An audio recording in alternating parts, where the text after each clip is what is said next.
Good morning, guys. Welcome to Fishful Thinker. I'm Chad LaChance, and yes, I just launched a lure into Glendo Reservoir. We are in Glendo, southern Wyoming, and we've got a new guest on Fishful Thinker. That's Mr. Brooks Tyser right here. Now, Brooks is Glendo, I wouldn't say expert, we don't want his head to grow, but he's been fishing here since he was a kid. Him and his dad and his brother fishes a team here for walleyes, but he fishes out of a bass boat. And so we get along just fine. Mutual friend of Dan Swanson's a guide here at Fishful Thinker, and he agreed to take us out in Glendo and show us what you know. And what do you expect out of our morning? It'll be a good time. Water temps are warming up, fish are moving back shallow.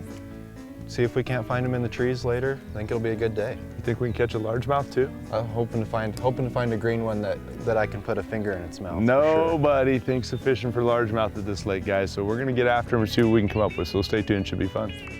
Fishful Thinker Television is brought to you by Sportsman's Warehouse, America's premier outfitter. Peterson Toyota, Fort Collins, Colorado. St. Croix Rods, best rods on earth. Berkeley, catch more fish. Abu Garcia, for life. Otterbox, the great outdoors just got greater with coolers, dry duffels, and tumblers. Oh, perch yellow perch. Perch on the jerkbait. That's not what I expected for my first fish of the morning, guys, was, but it just adds to the, hey, easy fish. It just adds to the whole theory that everybody eats a jerkbait, and that, friends, is a yellow perch. And yellow perch like this is something you want to have a lot of in your pond, because these are excellent bait for all the walleyes and everything else. And we always catch a few of these here at Glendo whenever I get a jerkbait out. And this is my fourth trip to Glendo, and they always seem to go on some of these. But if you look, that's dinner right there for lots of walleye for sure, and lots of people too, just for the record. So we'll put that one back real quick. But the water temp in the low 60s, those perch are going to start to spawn here pretty soon, and when they start to spawn, those walleyes are going to have lots to eat for sure. You look around, I mean, we're at flood stage and then some. Yeah, I think we're about 2.5 feet over full pool. There's fish right there, good walleye. Oh, he pulled off, golly. God dang it. All right, see if we'll get another one. He just smoked that chrome cutter, but he pulled off, and that was a good one too. All right. And now we're getting into some fish. Activity begets activity. Now he's got his buddy back here, I'm sure. This is the color I'm throwing right now, guys. It's very chromy. You can see that. It's kind of chrome and ghost colored, or cloud colored, I should say. Got some of that orange on there. Really, that's what those walleyes key in when they're on that those perches, that bright orange. And Chad, would you say that pause is something you can do on more than a jerkbait? I mean, whether you're fishing a crankbait, it might not sit still like a jerkbait. It doesn't sit still. Therein lies the problem, and that's what makes the jerkbait so good, is the sudden stop. It is not the jerk, it's the stop. And when you stop it and it just sits there in the water column, it's just a sitting duck, if there ever was one, versus a crankbait that wants to float up, or a jig that wants to go down. You know, sometimes the soft jerkbait can be really good. Like we get around the cover, I'll put a gulp jerk shad, a 5-inch or 6-inch gulp jerk shad on, and it'll sink real slow on the pause. But all that action that the jerkbait has gets their attention, and then when it just stops and sits there for 1 second in the water column, it's just a sitting duck, you know. All right, there we go. Now we will work as a team as always, and Mr. Tyser is a team. Yeah, that's a good one. Is it? He's probably got a big old bend in your rod, so that's a good sign. And I'm gonna lock the boat down right here. Those big ones, they like to dive on you. They like to get back in those weeds. There's a whole pile of junk on the bottom underneath here, guys, that we're fishing over the top of. And so you got to keep them up in the water column. Now he bit a Berkeley ripple shad, is that correct? On a jig head. And no hurry with him. That's a beautiful walleye to get us started this morning. And I will not stab at your walleye. There you go. And I will put him in the big old net. That's right a good one. There you go. I'll hold your rod and I'll let you get a hold of your fish. There you go. That's a good size fish to get us started right there, boys. That's a real nice fish. Good job. Good job. All right, and you're just winding this little ripple shad over. This is a very common Glendo deal. I know from fishing a Glendo walleye tournament here, that's a very, very common bait for guys to throw here. Just for the record, trout love that thing too. And that's a beautiful fish to get us started. I Nice, think that's healthy fish. Yep, that will Chunky. work just fine. All right, so hang on to that fish. Let's get a quick still shot.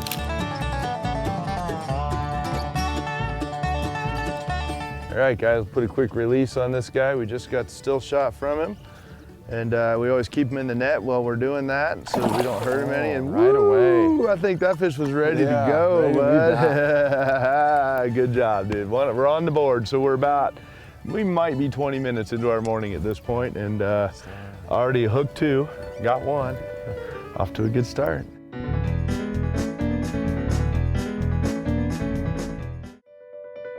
Fishful Thinker Television is brought to you by Peterson Toyota, Fort Collins, Colorado. Ranger Boats, still building legends one at a time. Evinrude, spend more time on the water. So you just caught that thing on the ripple shad. It's a 3-inch ripple shad, correct? Yep, 3-inch ripple shad. I think it's fire tiger color. Yep, looks like it, which is perfect with the perch we have. Now, what size jig head you got it on?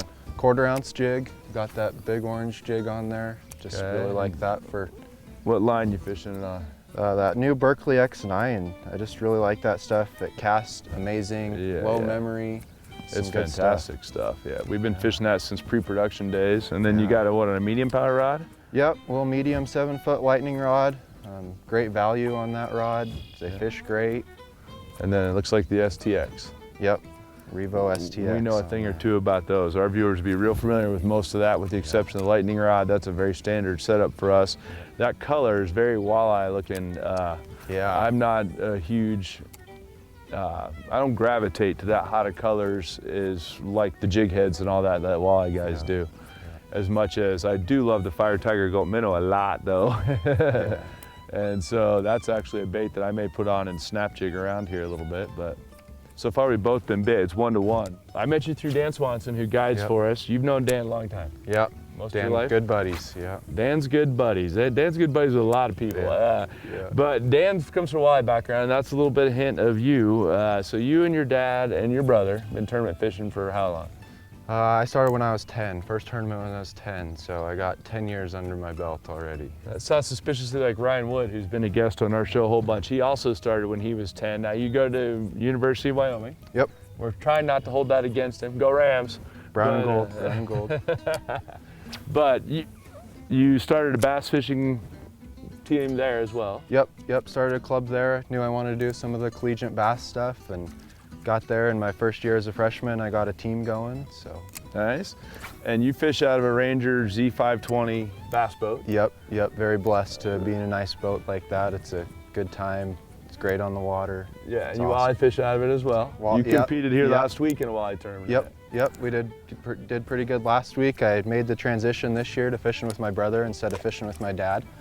So that's been a lot of fun. How'd you do in the last tournament you did? We did pretty good. We got 7th in the last tournament. We had a solid Saturday to set us up. I think we were in 35th going into Sunday, and had a great day on Sunday. We weighed 22 pounds and we ended up 7th. So 22 pounds of walleyes. Yeah. And what'd you have for the whole tournament? Like 36 or something? Yeah, so we had 16 and 22, so a little over 38 pounds. 38 pounds. That's a pretty good walleye tournament. Now, how many boats are in that tournament? There's 105 boats. And how many bass boats were in that tournament? Just one. If you watch our show very much, first of all, thank you. But second of all, you know it's very, very rare that I'm just straight winding something. Almost never. I want to jerk it or snap it or twitch it or pause it or steer it or something. But Brooks has got me convinced that I need to just wind this little 3-inch Berkeley ripple shad along, just doop-da-doop-da-doop-da-doo. Now, the first thing that happens I think of is follows. What do you do in the event that you're getting follows? I try to pause it sometimes. Sometimes you can give it just a little twitch just to make that jig head pop up so just a little bit. So I am allowed to twitch it? Yeah, a little twitch. Just a real small one though. But no, it's tough, and sometimes it can be frustrating because you definitely get those nice sized walleyes that just follow you all the way up to the boat and they just will never hit it. What'd you get? You're gonna net him or you gonna swing him? Swing him. Yeah, there you go. He's up 2-0. That's why you put a young kid in my boat. You get up 2-0. I gotta learn to keep him pinned. Yeah, that's a little guy there. Well, Captain Obvious, but whatever.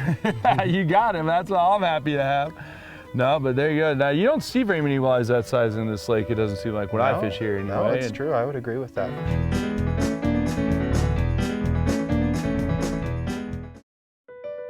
Fishful Thinker Television is brought to you by Lowrance. Find, navigate, dominate. Abu Garcia for life. St. Croix Rods. Best rods on earth. So I know you started a fishing team at that university that we don't like to talk about. Go Rams! And just kidding. University of Wyoming. And no one would think of a bass fishing team at University of Wyoming, but how many people do you have in that club? So we run about 10 to 12 members. I have me and one other guy that actually fish tournaments together. He's actually from Colorado, so somebody who is smart and didn't go to CSU. Oh so boy, here we go. That's a good deal. Can you swim? Yeah, and I might be able to touch. But so, no, it's a good time, and we've met with everybody a few times a year, and it's good to kind of get everybody together and talk fishing. Yeah, it is, and it's an official, recognized club at most schools. Is yours the same? That's correct, yeah. And with this Gulp minnow, the way I've got it, we call it power finesse. Yeah. Because, yeah, it's a subtle bait, but it's on 50-pound braid and a big old stick, so if it gets bit, and I'll pitch it anywhere because of that. Yeah, for sure. It's gonna take a big old walleye to break you off in here with 50-pound braid. Got him. There we go. There we go. Back in the trees. Back in the trees. Come out of there. And I got this one on 50-pound braid and a 4-aught Fusion 19. So if you're gonna go back in the trees, that's how you want to fish. You get your bass rod out. We're fishing with a bass kid. So I got 7-1 medium heavy, the ALF 50-pound braid.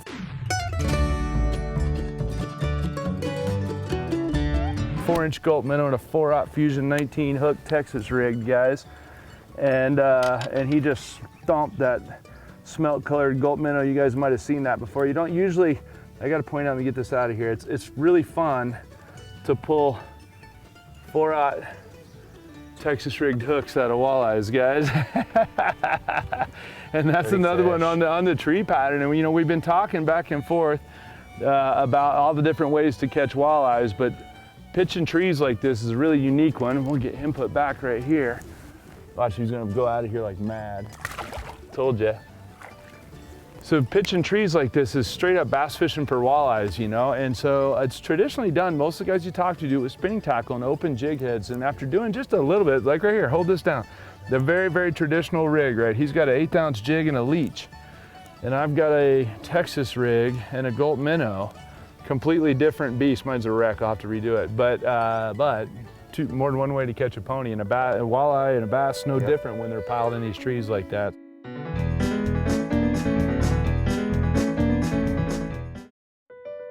Fishful Thinker Television is brought to you by Sportsman's Warehouse, America's premier outfitter. Otterbox, the great outdoors just got greater with coolers, dry duffels, and tumblers. St. Croix Rods, best rods on earth. Fish. All right, I spot locked the boat right there, and guys, I just made a caught a crappie. Look at the size of this crappie. We love all fish equally. Look at the size of that crappie. I'll hold him tight in the net. There we go. Not exactly what we're fishing for, but it's funny, guys, you'll laugh. I made a switch to a small little beetle spin arm that I customized with a little chartreuse blade and this 4-inch power grub on it. And big fat crappie, guys. So now I've got the mixed bag going. You might have got the big walleye today. Yeah, that's all right. Motor's locked down, we're on spot lock, and we got another one, guys, in the wind, and this one is definitely not a crappie, guys. I don't know what I got.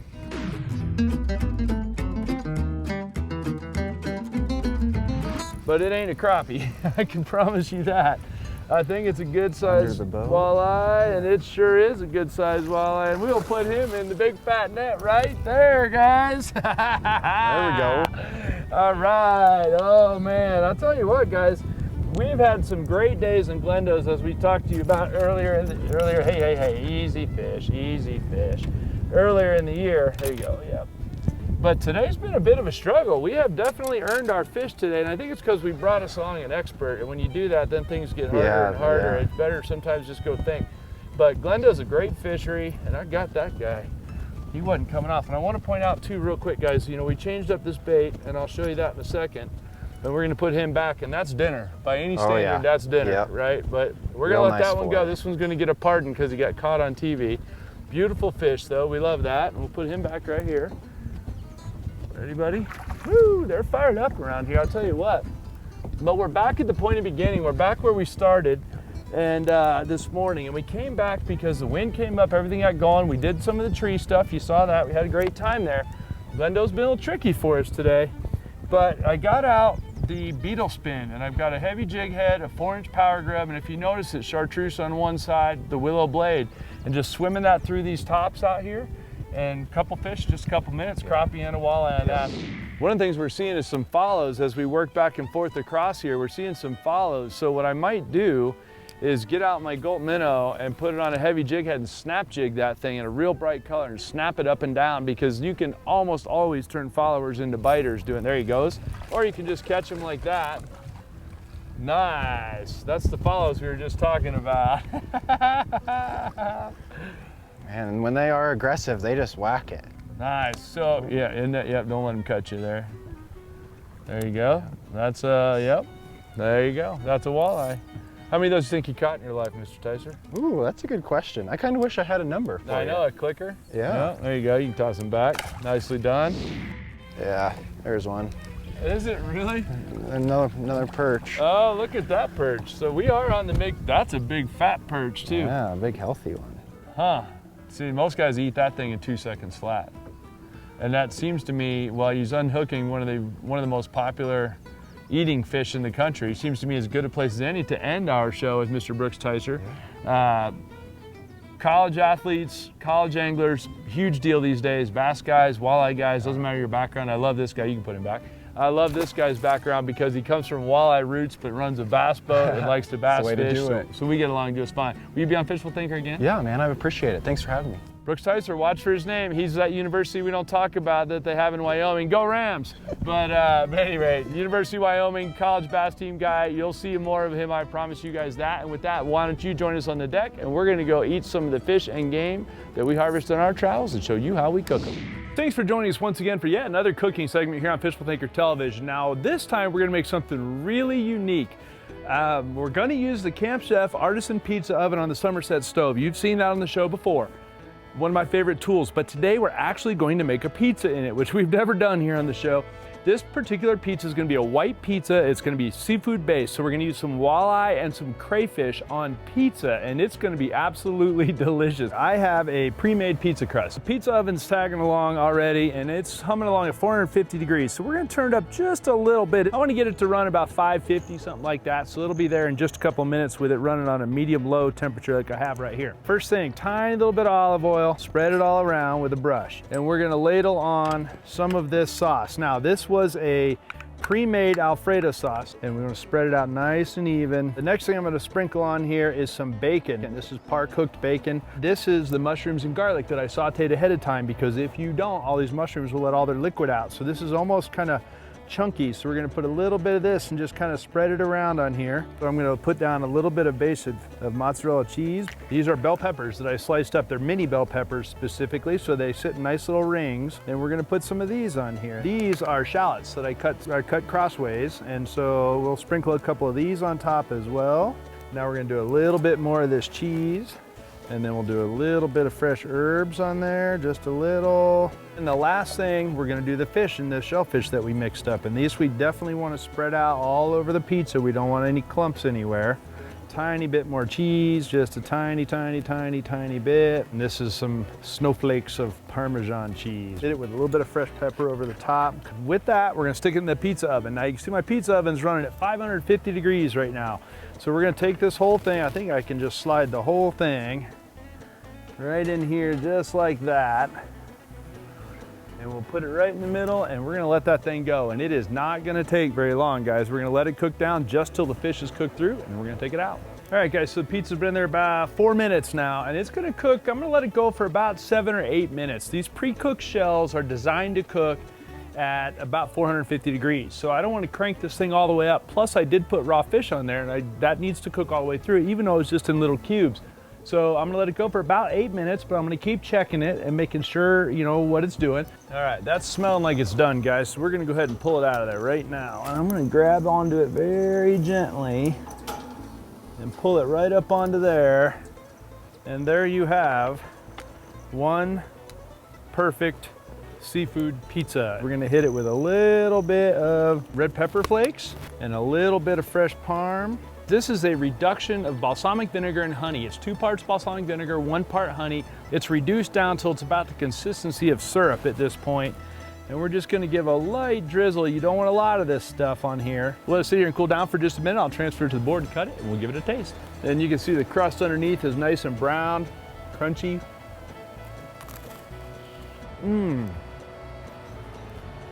Guys, that is super tasty. And being a store-bought crust and the way I did that, so easy, guys, so simple. So you don't think of pizza, but with the Camp Chef pizza oven, it's a really simple way to cook, you know, whatever kind of fish you might have. You can put any kind of venison sausage or whatever you would have on there, just like you would any other pizza. But walleye and crayfish makes for a really good pizza on a white pizza like that, with the shallots and the bell peppers and a little bit of bacon in there as well. So it's really tasty. So guys, the recipe will be up at fishfulthinker.com as well as running on our YouTube channel. And of course, you can join the conversation at Fishful Thinker across all social media platforms. Otherwise, you hope you'll tune in, and we'll see you next week. Time now for today's best catch, brought to you by Berkeley. That's a very common bait for guys to throw here. Just for the record, trout love that thing too. Berkeley, catch more fish. There's fish right there, good walleye. Oh, he pulled off, golly. Get one, all right. Did he come off? See him, yeah. God, how'd he pull off? I thought that was perfect. No, that was just a tree. If it ain't chartreuse, it ain't no use. All right, do I need to let it, ooh, it smells too. I need some pizza. All right, now let's catch fish. All that matters now is fish. No fish, no TV show. Oh, what did I do? I didn't see that limb. Oh, and I hung it too. Come off there. I'll time out with that cut, Tim.